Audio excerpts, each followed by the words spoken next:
Maruebi ipausing miyamda thamjari su extension ga mari ga lainana center na condition thamduna Kuki su group singa wari sanawi yaroi ZCA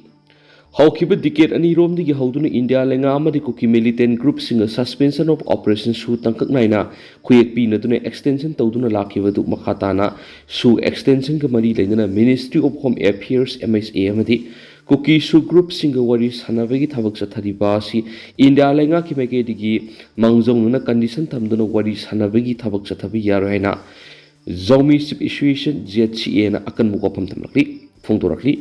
ZCA na thadorak pa chiro lamana lamdam asigi tana tana laiba asi tuan ba media housing na hauzik laidiba Kuki su group ki designated camp singa si nauna mafam hongdo khongjing tawbadana tana camp asing handaba amadi state asida lairiba miyamna mafam amadigi amada free movement satna hanmar center amadi Kuki su group singi marakta yasinaba lairi haina report tawnarakliba sina asumbu oiramlabadi lup asini yaba ngamroi asiguma khongthang asi wari sanabaduda center ki mekedi condition thamduna wari sanabagi thabak satharamlabadi India lenga ki mekedi Zomi yamna thamni buthajabasi mangkibi ye haina phongdorakli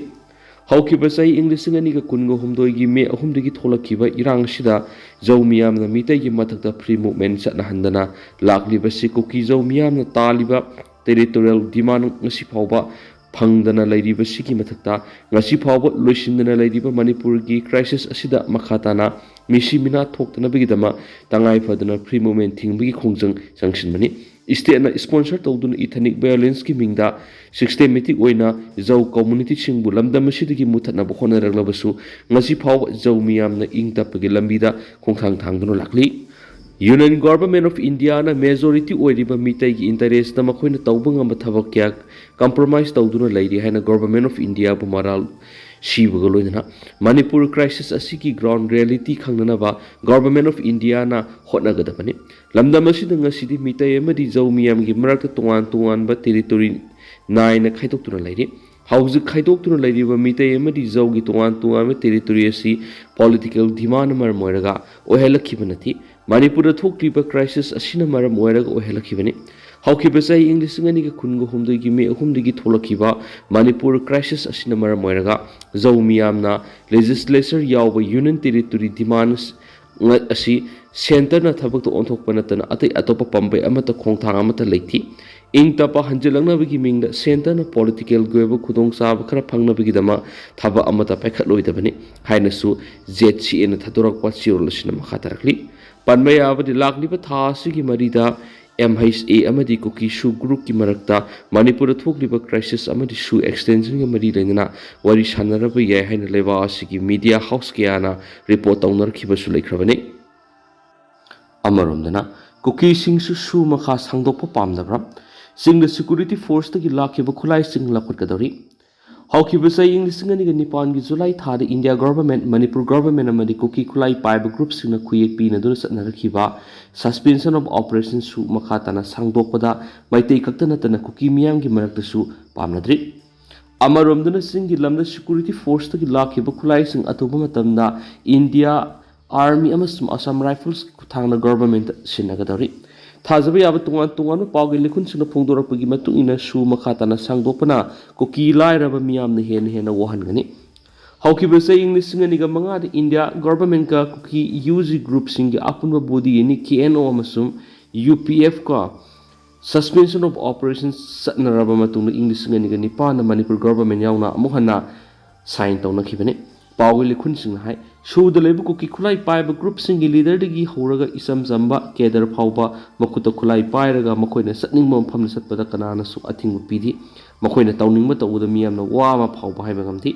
khulai gi matingna lairaba miyambu namthaduna thamlaga makoina miyamgi phangpham thokpa sing namduna sanglaba sei 13 rom asi lawduna lakli amadi haujingna Manipur tung koina satnagadaba santi amadi lena tapa phibam ama purakna bohona bada su kangbuna khudong sab lawna bohonari haina paladuna pawgi likhun singa sina hai masima Government of India gi Ministry of Home Affairs ki official singna khangadabani Kuki miyamna pambadi su da leiba arm group sing su extend tawdana thamba amadi Manipur tung koina satnagadaba santi amadi nena taba phibam ama puraknaba grassroots miyam wari sanaba public meeting pangthokpa miyam wakhal tahalaga tung koiba santi amadi nena taba phibam puraknaba warep lawraga thabak oina pangthokpani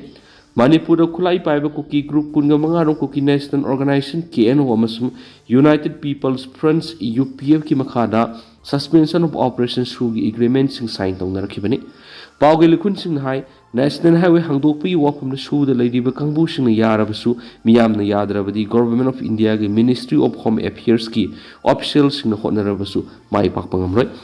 Taushinaba madi masagi ta oizana khanba kangbu ga khulai pairi haiduna makhoi gi wari sanarabadi mai pakani khanbadi langani hena palladuna paugi lekhun sing hai masina lanjau thoroknabagi maram moigani tawbatabu Manipur gi Kuki MLA gi me 12 da Manipur laingak ti gi tokhaiba administration demand tawbaga toinana India government ki Ministry of Home Affairs ki official sing wari sanabada makhoi gi di tokhaiba administration gi natana kari sohainingai liti suspension of operation da Kuki UG group sing India government ka political guebu wari makhatana sanana bu wapum oina thamkibani Kuki MLA taragi manungda MLA kharana su sangdokna bi India government ta haujisu takshilibani Haukibasai English singani nipa nagi India government Manipur government amasu Kuki UG group singi apunba budi aniga nakan ahungi suspension of agreement ki sign tawna kiba adudagi English singani ga kun humdoida Manipur government na handokiba ga loina mamangi sahida Manipur legislative assembly nesu Manabu warep laudun India government the suspension of operation ki agreement makhatana satna handana bu wapam thamkibani Manipur government na handokli hairabasu center ki oinati kari su haidriba suspension of agreement ki matam haukiba sahi English ngani kunga mari ki February thada loikibadigi hauju phau sangdoktuna lairi Ngarangsu Ministry of Home Affairs ki official singna All Manipur United Clubs Organization amako Coordinating Committee on Manipur Integrity Kokomi amasum Federation of Civil Society Organization Fox ki mihut singda Delhi da tangkak anirak thokna uradun wari sanabada Manipur da lairiba stakeholder punamaka puna bab taminadana suspension of operation ki agreement makhatana satna handanaba taksin kibani Serakshida India government ki MSA ki official singhandak the suspension of operation da laiba Kuki UG group singilu singa wari sanabada suspension of operation makhatana sangdokta bagi wa khanakrabasu mari lena bu wapum khanadadi yana ba purakibani Sudu yawa UG group singi hana designated camp taraga mari lerambadagi tareta hanbada yana baga loinana National Highway ga naknana laiba mari tampak ki maitei kun singa naknana laiba designated camp sing lapna hangdokpadasu yanari hadi yanakibagi matungina National Highway to Imphal Dimapur lambi gi nakheljang designated camp cycle hangdokhibagi yabagi filmda lairi atoba pawmana irang hek hobadagi Kuki sing security force sing lagi lutawkiba madi lakiba khulai sing ngasi nomani ni asida central force sing da deposit ta holagani haina atoba pawgi likhuna mana phongtokli khulai sing deposit tawgadaba asigidama army amadi Assam Rifles darkar roiba thabak lokhonaba thabak sing India government ki Ministry of Home Affairs na sinakri hadi Kangpokpi da pangthokadaba khulai sinabi ki asoba thoramna Kuki sing na lokiba khulai sing army amadi Assam Rifles ta hana sinna halaga makhata abada police ta amuk sinagan haina pawgili khuna sina photokli Panno yabri haukiba sai English singani ga kungo homdo yume ohumda Chusampur digi horaklaga Manipur gi mafam kaya da sandorakiba irangda singa mari tamani makta security force da gemadi gun house sing dagi yamlaba khulai sing lakibani lakiba madi luttawkiba khulai sing gi marakta mayam amadi security force na fakatpada yawrabasu haukiba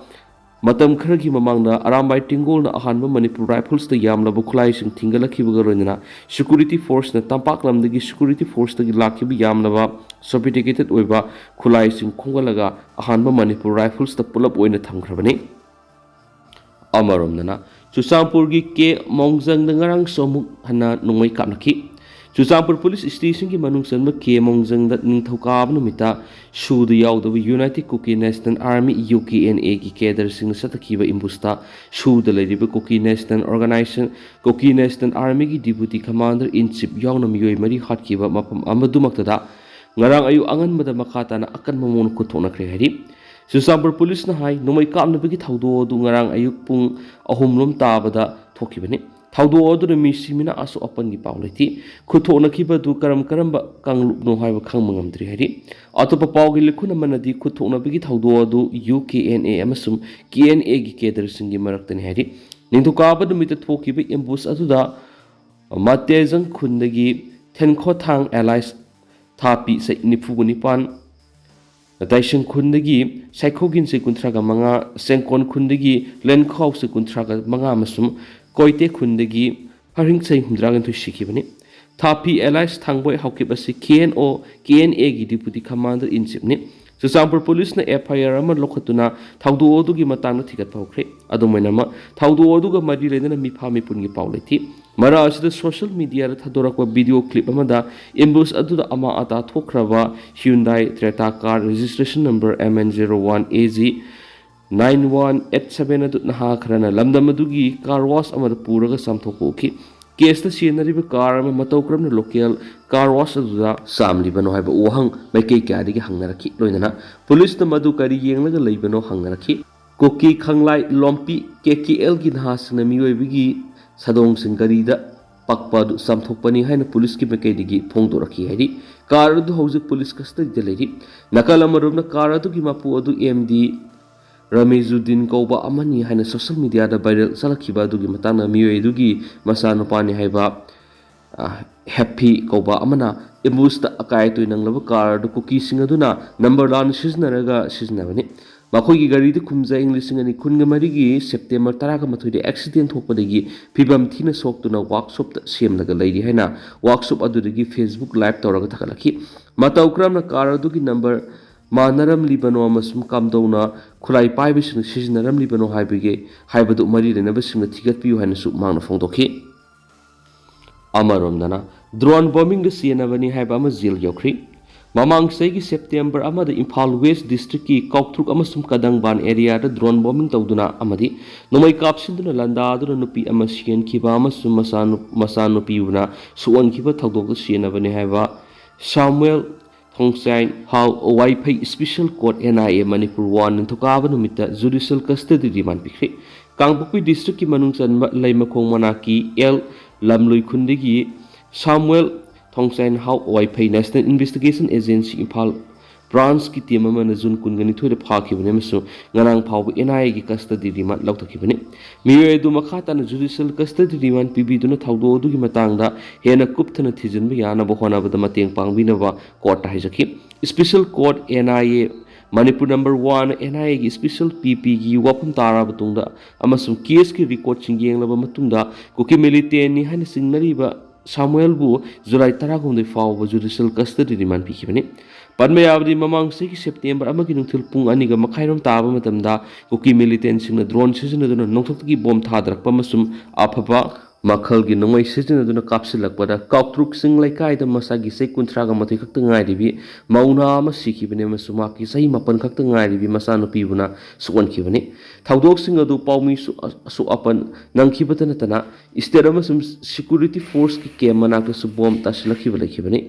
Indian army ꯑꯃꯗꯤ ꯑꯁꯥꯝ ꯔꯥꯏꯐꯜꯁꯀꯤ ꯃꯀꯣꯛ ꯊꯣꯡꯕꯁꯤꯡꯒꯤ ꯃꯔꯛꯇꯒꯤ drone bombing ꯇꯧꯕꯒꯤ ground report ꯂꯩꯇꯦ ꯍꯥꯏꯅ ꯀꯟꯅ ꯐꯣꯡꯗꯣꯛꯈꯤꯕ ꯂꯩꯔꯕꯁꯨ ꯃꯅꯤꯄꯨꯔ ꯄꯨꯂꯤꯁꯅ ꯗ꯭ꯔꯣꯟ ꯕꯣꯝꯕꯤꯡꯒꯤ ꯆꯞ ꯆꯥꯕ ꯄ꯭ꯔꯃꯥꯟ ꯂꯩ ꯍꯥꯏꯅ ꯐꯣꯡꯗꯣꯛꯈꯤ ꯊꯧꯗꯣꯛ ꯑꯗꯨ ꯌꯥꯝꯅ ꯍꯛꯆꯤꯟꯅ ꯂꯧꯅꯤꯡꯉꯥꯏ ꯑꯣꯏꯕ ꯊꯧꯗꯣꯛ ꯑꯣꯏꯕꯅ ꯏꯟꯗꯤꯌꯥ ꯒꯚꯔꯟꯃꯦꯟꯠꯀꯤ ꯃꯤꯅꯤꯁꯇ꯭ꯔꯤ ꯑꯣꯐ ꯍꯣꯝ ꯑꯦꯐꯤꯌꯔꯁꯅ NIAꯗ ꯁꯤꯟꯅꯗꯨꯅ ꯊꯤꯒꯠꯍꯟꯈꯤꯕꯅꯤ ꯑꯃꯔꯣꯝꯗꯅ ꯀꯃꯜ ꯕꯥꯕꯨꯒꯤ ꯂꯣꯏꯅꯕꯤꯗ ꯊꯕꯛ ꯄꯤꯕꯒꯤ ꯋꯥꯐꯝ ꯑꯥꯔꯃꯤꯅ ꯔꯤꯖꯦꯛ ꯇꯧꯔꯦ ꯍꯥꯏꯅ JACꯒꯤ ꯋꯥꯉꯥꯡꯂꯣꯏꯅ ꯐꯣꯡꯗꯣꯔꯛꯂꯤ ꯂꯣꯏꯅꯅ ꯐꯪꯅꯕ ꯊꯤꯒꯅꯤ ꯍꯥꯏꯕꯗꯒꯤ ꯏꯄꯨꯔꯣꯏꯕꯒꯤ ꯑꯔꯣꯏꯕ ꯃꯊꯧ ꯃꯉꯝ ꯄꯥꯡꯊꯣꯛꯇ꯭ꯔꯤ ꯍꯧꯖꯤꯛ ꯐꯥꯎꯕꯗ ꯃꯅꯤꯄꯨꯔ ꯒꯚꯔꯟꯃꯦꯟꯠꯀꯤ ꯃꯥꯏꯀꯩꯗꯒꯤ ꯏꯃꯥ ꯏꯆꯥꯒꯤꯗꯃꯛ ꯀꯔꯤꯒꯨꯝꯕ ꯃꯇꯦꯡ ꯑꯃ ꯇꯧꯔꯛꯇ꯭ꯔꯤ ꯍꯥꯏꯅ ꯕꯦꯂꯥꯔꯥꯅꯤꯅ ꯐꯣꯡꯗꯣꯔꯛꯈꯤ ꯉꯁꯤꯗꯒꯤꯅ ꯊꯥ 9 ꯃꯃꯥꯡ ꯍꯥꯏꯕꯗꯤ ꯅꯕꯦꯝꯕꯔ 15 ꯏꯪ 2023 ꯑꯌꯨꯛ ꯄꯨꯡ 7 ꯇꯥꯔꯛꯄꯗꯒꯤ ꯃꯍꯧꯁꯥꯒꯨꯝꯅ ꯂꯩꯃꯈꯣꯡꯒꯤ 57 ꯃꯥꯎꯟꯇꯦꯟ ꯗꯤꯚꯤꯖꯟꯒꯤ ꯀꯦꯝꯄꯁ ꯃꯅꯨꯡꯗ ꯃꯁꯥꯒꯤ ꯃꯊꯧ ꯄꯥꯡꯊꯣꯛꯂꯨꯅꯕꯒꯤꯗꯃꯛꯇ ꯆꯪꯈꯤꯕꯗꯒꯤ ꯃꯐꯝ ꯈꯪꯂꯛꯇ꯭ꯔꯤꯕ ꯑꯁꯥꯝꯒꯤ ꯀꯁꯥ ꯗꯤꯁꯇ꯭ꯔꯤꯛꯀꯤ ꯒꯥꯎꯁꯥꯏꯄꯨꯔ ꯈꯨꯜꯗꯒꯤ ꯂꯥꯏꯁ꯭ꯔꯝ ꯀꯃꯜ ꯕꯥꯕꯨ ꯆꯍꯤ 53 ꯑꯄꯣꯛꯄ ꯂꯩꯈꯤꯗ꯭ꯔꯕ ꯀꯨꯃꯥꯔꯗꯣꯟꯒꯤ ꯂꯪꯂꯥ ꯂꯪꯖꯟ ꯃꯅꯤꯄꯨꯔ ꯂꯩꯉꯥꯛꯅ ꯄꯨꯊꯣꯛꯄ ꯉꯝꯗꯅ ꯂꯩꯔꯛꯄ ꯅꯨꯃꯤꯠ ꯄꯨꯟꯅ 213 ꯁꯨꯔꯛꯂꯦ ꯍꯥꯏꯔꯤ ꯑꯗꯨꯝ ꯑꯣꯏꯅꯃꯛ ꯃꯍꯥꯛꯅ ꯃꯐꯝ ꯈꯪꯈꯤꯗꯕꯒꯤ ꯃꯍꯥꯛꯀ ꯄꯣꯛꯃꯤꯟꯅꯕ ꯃꯅꯥꯎꯅꯨꯄꯥ ꯕ꯭ꯔꯖꯕꯁꯤ ꯆꯍꯤ 53ꯅ ꯄꯤꯇꯤꯁꯅꯔ ꯑꯣꯏꯗꯨꯅ ꯍꯥꯏ ꯀꯣꯔꯠ ꯑꯣꯐ ꯃꯅꯤꯄꯨꯔꯗ ꯃꯌꯥꯝꯒꯤ ꯈꯣꯡꯒꯨꯜ ꯂꯤꯕꯤꯗꯨꯅ ꯍꯤꯡꯅ ꯁꯤꯟꯅꯕꯤꯌꯨ ꯍꯥꯏꯖꯔꯛꯈꯤꯕ ꯔꯤꯠ ꯄꯤꯇꯤꯁꯟ ꯀ꯭ꯔꯤꯃꯤꯅꯦꯜ ꯅꯝꯕꯔ 20/2024ꯒꯤ ꯇꯥꯡꯀꯛ ꯅꯥꯏꯅ ꯆꯠꯊꯔꯛꯄ ꯋꯥꯌꯦꯜꯒꯤ ꯃꯈꯥ ꯇꯥꯅ ꯁꯔꯨꯛ ꯄꯥꯡꯊꯣꯛꯅꯕ ꯃꯃꯥꯡ ꯊꯥꯒꯤ 8ꯗ ꯄꯤꯇꯤꯁꯟ ꯑꯁꯤ ꯆꯤꯐ ꯖꯁꯇꯤꯁ ꯁꯣꯃꯥ ꯁꯦꯈꯔ ꯑꯃꯁꯨꯡ ꯖꯁꯇꯤꯁ ꯒꯨꯅꯦꯁꯋꯔꯒꯤ ꯕꯦꯟꯆꯅ ꯂꯧꯈꯠꯈꯤ ꯑꯗꯨꯕꯨ ꯅꯨꯃꯤꯠ ꯑꯗꯨꯗ ꯏꯝꯐꯥꯜ ꯁꯤꯇꯤꯗ ꯑꯣꯏꯈꯤꯕ ꯏꯔꯥꯡꯒꯤ ꯐꯤꯕꯝꯅ ꯃꯔꯝ ꯑꯣꯏꯔꯗꯨꯅ ꯄꯤꯇꯤꯁꯅꯔ ꯑꯃꯁꯨꯡ ꯁ꯭ꯇꯦꯠ ꯔꯦꯁꯄꯣꯟꯗꯦꯟꯠꯁꯤꯡꯒꯤ ꯃꯥꯏꯀꯩꯗ ꯃꯔꯤ ꯂꯩꯅꯕ ꯀꯥꯎꯟꯁꯤꯜꯁꯤꯡ ꯑꯦꯄꯤꯌꯔ ꯇꯧꯔꯕꯁꯨ ꯀꯣꯔꯠꯅ ꯄꯤꯇꯤꯁꯟ ꯑꯁꯤꯒꯤ ꯃꯈꯥ ꯇꯥꯕ ꯋꯥꯌꯦꯜ ꯊꯥ ꯑꯁꯤꯒꯤ 8 ꯃꯈꯥ ꯆꯠꯊꯅꯕ ꯀꯣꯔꯠꯅ ꯂꯦꯞꯈꯤ꯫ ꯑꯗꯨꯝ ꯑꯣꯏꯅꯃꯛ ꯂꯥꯏꯁ꯭ꯔꯝ ꯀꯃꯜ ꯕꯥꯕꯨꯅ ꯍꯦꯛ ꯃꯐꯝ ꯈꯪꯈꯤꯗꯕꯗꯒꯤ ꯄꯟꯊꯗꯅ ꯀꯣꯔꯠꯇ ꯄꯤꯇꯤꯁꯟ ꯐꯥꯏꯜ ꯇꯧꯗꯨꯅ ꯋꯥꯀꯠꯈ꯭ꯔꯕꯁꯨ ꯂꯩꯉꯥꯛꯀꯤ ꯃꯥꯏꯀꯩꯗꯒꯤ ꯃꯍꯥꯛꯀꯤ ꯈꯨꯡꯒꯨꯜ ꯂꯤꯕꯗ ꯐꯪꯗꯦ ꯍꯥꯏꯗꯨꯅ ꯂꯩꯊꯣꯔꯛꯄꯒ ꯂꯣꯏꯅꯅ ꯑꯥꯔꯃꯤꯒꯤ ꯃꯥꯏꯀꯩꯗꯒꯤꯁꯨ ꯃꯍꯥꯛꯀꯤ ꯂꯣꯏꯅꯕꯤ ꯕꯤꯂꯥꯔꯥꯅꯤꯗ ꯆꯥꯅꯕ ꯊꯥꯕ ꯑꯃ ꯄꯤꯒꯅꯤ ꯍꯥꯏꯕꯒꯤ ꯊꯥꯖꯕ ꯍꯥꯏꯀꯣꯔꯠꯇ ꯐꯣꯡꯗꯣꯛꯈꯤꯕꯗꯒꯤ ꯀꯔꯤ ꯀꯔꯝꯕ ꯐꯤꯕꯝꯗ ꯂꯩꯔꯕꯒꯦ ꯍꯥꯏꯅ ꯄꯥꯎꯆꯤ ꯑꯃꯅ ꯊꯧꯗꯣꯛ ꯑꯁꯤꯒꯤ ꯃꯥꯌꯣꯛꯇ ꯁꯦꯝꯈꯤꯕ GAC ꯑꯦꯒꯦꯟꯁ ꯗꯤ ꯃꯤꯁꯤꯡ of Laishram Kamal Babu ꯀꯥꯟꯇꯣ ꯁꯕꯜ ꯂꯩꯃꯈꯣꯡ road ꯃꯅꯤꯄꯨꯔꯒꯤ ꯋꯥꯉꯥꯡꯂꯣꯏ ꯃꯣꯏꯔꯥꯡꯊꯦꯝ ꯏꯕꯣꯄꯤꯁꯛꯇ ꯍꯪꯂꯨꯕꯗ ꯃꯍꯥꯛꯅ ꯍꯥꯏ ꯂꯥꯏꯁ꯭ꯔꯝ ꯀꯃꯜ ꯕꯥꯕꯨꯒꯤ ꯂꯣꯏꯅꯕꯤꯅ ꯆꯥꯅꯕ ꯊꯕꯛ ꯑꯃ ꯄꯤꯕꯤꯅꯕ 57 ꯃꯥꯎꯟꯇꯦꯟ ꯗꯤꯕꯤꯖꯟꯒꯤ GOCꯗ ꯃꯥꯔꯆ 13 2015ꯗ ꯑꯏꯕ ꯆꯤꯔꯣꯜ ꯑꯃ ꯄꯤꯁꯤꯟꯈꯤꯕꯗꯒꯤ ꯔꯤꯠ ꯄꯤꯇꯤꯁꯟꯗ ꯔꯦꯁꯄꯣꯟꯗꯦꯟꯠ ꯑꯃ ꯑꯣꯏꯅꯁꯨ ꯌꯥꯎꯔꯤꯕ ꯑꯥꯔꯃꯤꯒꯤ ꯃꯥꯏꯀꯩꯗꯒꯤꯁꯨ ꯆꯥꯅꯕ ꯊꯥꯕ ꯑꯃ ꯄꯤꯅꯅꯕ ꯄ꯭ꯔꯣꯁꯦꯁ ꯇꯧꯈꯤ꯫ ꯑꯗꯨꯕꯨ ꯂꯩꯃꯈꯣꯡꯗꯒꯤ ꯄ꯭ꯔꯣꯁꯦꯁ ꯑꯗꯨ ꯂꯣꯏꯔꯗꯨꯅ ꯗꯤꯃꯥꯄꯨꯔꯗ ꯂꯩꯕ ꯃꯈꯣꯏꯒꯤ ꯑꯣꯐꯤꯁꯇ ꯊꯥꯈꯤ꯫ ꯃꯗꯨꯗ ꯗꯤꯃꯥꯄꯨꯔꯗꯒꯤ ꯑꯃꯨꯛ ꯁꯤꯂꯣꯡꯗ ꯂꯩꯕ ꯑꯥꯔꯃꯤꯒꯤ ꯍꯦꯗꯀ꯭ꯋꯥꯇꯔꯗ ꯊꯥꯔꯨꯕꯗꯗꯤ ꯔꯤꯖꯦꯛ ꯇꯧꯔꯛꯂꯤ ꯍꯥꯏꯅ ꯈꯪꯅ ꯆꯥꯅꯕ ꯍꯧꯖꯤꯛꯅ ꯃꯅꯤꯄꯨꯔꯗ ꯄꯣꯁꯇꯤꯡ ꯂꯩꯇ꯭ꯔꯕ ꯑꯥꯔꯃꯤ ꯑꯣꯐꯤꯁꯔ ꯑꯃꯅ ꯐꯣꯡꯗꯣꯔꯛꯂꯦ ꯍꯥꯏꯔꯛꯈꯤ꯫ ꯏꯕꯣꯄꯤꯁꯛꯅ ꯃꯈꯥ ꯇꯥꯅ ꯍꯥꯏ ꯀꯔꯤꯒꯨꯝꯕ ꯆꯥꯅꯕ ꯊꯕꯛ ꯑꯃ ꯇꯥꯟꯅꯕꯒꯤ ꯃꯍꯨꯠꯇ ꯐꯪꯐꯝ ꯊꯣꯛꯄ ꯁꯦꯜ ꯀꯝꯄꯦꯟꯁꯦꯁꯟ ꯑꯣꯏꯅ ꯇꯥꯟꯅꯔꯝꯂꯕꯗꯤ ꯅꯍꯥꯟꯅ ꯐꯪꯕ ꯌꯥꯔꯝꯂꯕꯅꯤ꯫ ꯑꯥꯔꯃꯤ ꯄꯔꯁꯣꯅꯦꯜ ꯑꯃ ꯂꯩꯈꯤꯗꯕ ꯊꯧꯗꯣꯛ ꯅꯠꯇꯕꯅꯤꯅ